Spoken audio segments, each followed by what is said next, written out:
Kaljo Põllust sai legend juba eluajal oma väljapaistvate tööde ja uuendustega kujutavas kunstis, aga ka oma tegevusega õpetajana ning ümbritseva maailma hämmastava mõistmisega avaldas ta märkimisväärset mõju Eesti kultuurielu arengule.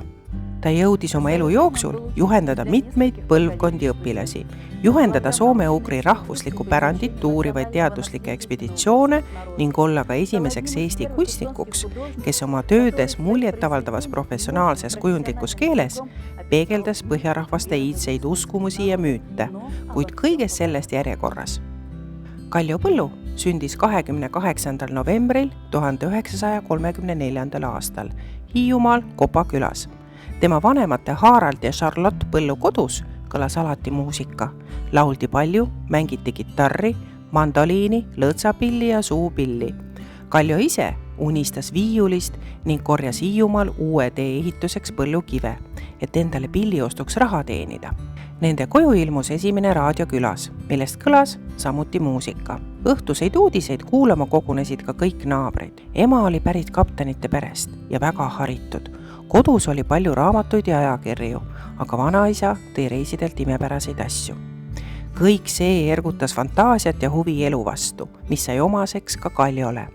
Veel üheks poisi kireks oli joonistamine. 1949. aasta kevadel lõpetas Kaljo Põllu Puski kooli ja suundus 15-aastasena mandrile Haapsallu, kus asus pedagoogiline kool. See mitte ainult ei pakkunud haridust ega taganud eluaset, vaid pakkus ka stipendiumit. Just see sai valikus otsustavaks. Tol hetkel ei taibanud veel Kaljo Põllu, kes üldsegi mitte ei kavatsenud algklasside õpetajaks hakata, kui väga tal tegelikult vedas. Sel ajal olid mitmed õpetajad lootuses põgeneda küüditamise ja tagakiusamise eest tulnud Tallinnast üle Haapsallu õppeasutusse. Nii olid ühtekokku kogunenud mitmed imehead õpetajad, kes arendasid edasi Kaljo muusikalist annet. Suunasid veelgi rohkem loodust jälgima ja armastama, avasid talle rahvuskultuuri ilu, andsid suuna noore inimese hingelisele avardumisele. Õpetaja Georg Rogoškinist pidas ta lugu kui oma esimesest juhendajast kujutava kunsti vallas. 1953. aastal lõpetas ta kooli ning suunati tööle Tartust, mitte kaugele asuvasse Külitse kooli, kus ta probleemideta võeti tööle muusikakooli. Peale sõjaväeteenistust asus ta elama Tallinna, hakkas andma tunde Lillekülas Tallinna 8. koolis. 1956. aastal saab temast NSV Riikliku Kunstiinstituudi, praegune Eesti Kunstiakadeemia tudeng. Ja ka siin vedas ta lausa uskumatult õppejõududega, kellest iga ühte meenutas ta kogu elu jooksul soojuse ja tänutundega. Peale instituudi lõpetamist määratakse ta Tartu Ülikooli kunstikabineti juhatajaks, kus ta töötas 13 aastat. Kaljo Põllu on meenutanud. Tartu Ülikoolis toimus sel perioodil ilmne vaimsuse kasv. Peaaegu igal õhtul toimusid ülikooli sööklast luuleõhtud, kus esinesid Jaan Kaplinski, Paul-Erik Rummo, Andres Ehin, Lii Seppel, Mati Unt ja teised. Olid kohtumised tuntud autoritega ja avatud loengud. Saanud kätte oma esimese palga, tellis ta kunstikabineti kaudu kõik tol ajal ilmunud kunstiajakirjad.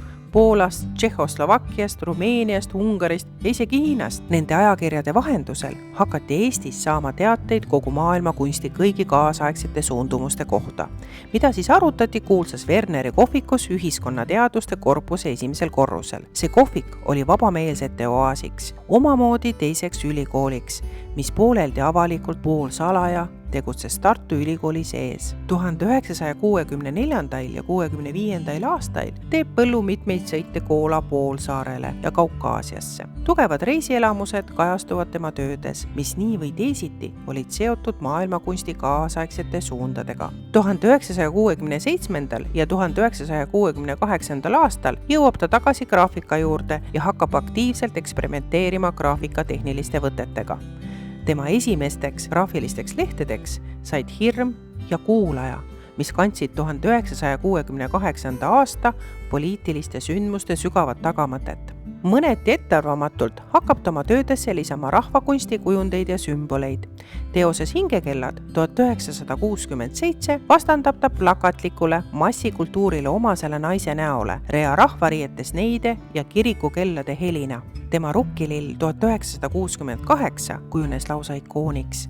8 valges riides inimest osutavad kesksel kohal asuvale rukkilillele. Arvestades pildi loomise aega, ilmutas Põllu hämmastavat julgust, kasutades Eesti rahvusvärvide kooslust sinisest, mustast ja valgest. Kusjuures rukkilill on nimetatud Eesti rahvuslilleks. 1969. aastal teostab kunstnik seeria töid, mis on pühendatud Eesti üldlaulupeo 100. aastapäevale. Selles sarjas on esmakordselt tunda tema, meie esivanemate elustiili ja maailmavaate sügavat tunnetust. Tema mustvalgete, kergelt pruunikate talutarede, puukirikute ja maastike arhailine ja unelev atmosfäär taastab sügavmõtteliselt ja tunnetavalt sajandi taguse ajajärgu. Trükitud fotosid graafilistest lehtedest neiust pärjaga peas ühendab seeriaks sinakas joon, luues samas koosluse nõukogude ajal keelatud, kuid eestlaste südameis elavatest Eesti rahvusvärvidest. Kuid kõik trükitud eksemplarid hävitati tsensuuri poolt.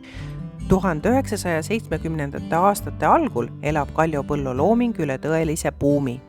Kunstnik on täielikult keskendunud eestlaste juurtele, meie eelkäijate müstilisele maailmavaatele ja soome-ugri rahvaste iidsele kultuurile.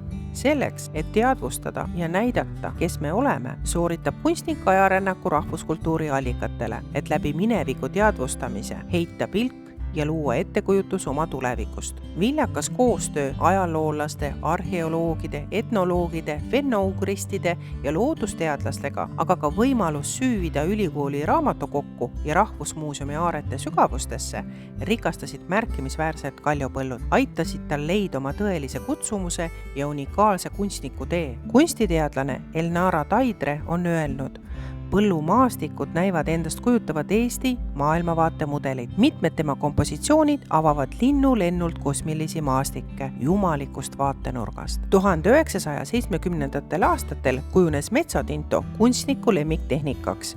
Temast sai selle erakordselt nõudliku sügavtrükitehnika tõeliselt professionaalne meister Eestis. 1972. ja 1973. aastail loob Põllu portreedega tegeledes seeria, milles kujutab õpetlasi ja intellektuaale, kes olid tema mõttekaaslased ja sõbrad.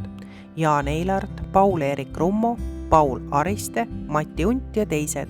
1973. kuni 1975. aastail saab teoks reis Uuralitesse ja Siberisse. Neile järgnesid ekspeditsioonid veel mitmetele soome-ugri rahvaste aladele ja nende järel valmisid väljapaistvad graafilised seeriad, kodalased, Põhjamaa, kalilased. Reisidel kogutud ja kogetud materjalide põhjal kirjutas Kaljo Põllu ka mõned raamatud, mis tegid ta tuntuks ka põhjaliku uurija ja andeka kirjanikuna.